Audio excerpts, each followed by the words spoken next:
My mother, Linda, forged my signature to sell the apartment my father had given me, funneling everything to her favored child until the truth came crashing down.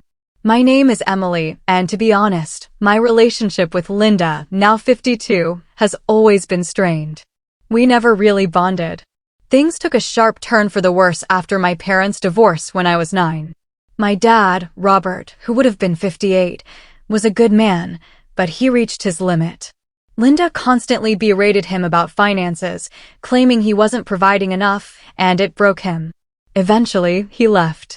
After the split, I lived with my mom, and she quickly painted herself as the victim. She told everyone Robert had deserted us, but that wasn't true.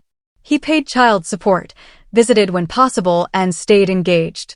Yet, Linda would glance at those checks, sneer, and mutter things like, "This is all your dad thinks you're worth." As a kid, it warped my view of him. I thought he didn't care.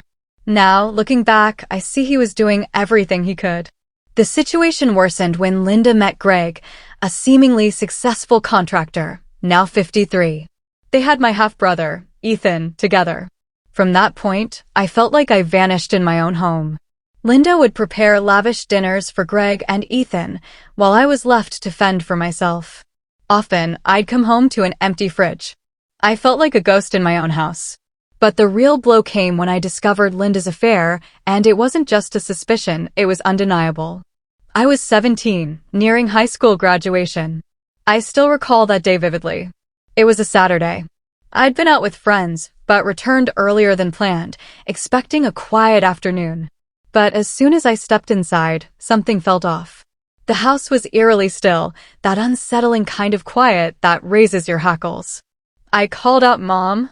Greg?" No answer. Then I heard murmurs from upstairs. At first, I thought Linda was on the phone, but then I caught her laugh, not just any laugh, but the flirty one she used with Greg when they were being affectionate. Except this time, it wasn't Greg.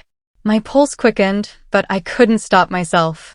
I tiptoed upstairs, moving silently. The voices grew clearer as I neared her bedroom, and then I heard it, a man's voice, definitely not Greg's. I froze just outside the door. It was slightly ajar, enough for me to peek inside. What I saw turned my stomach.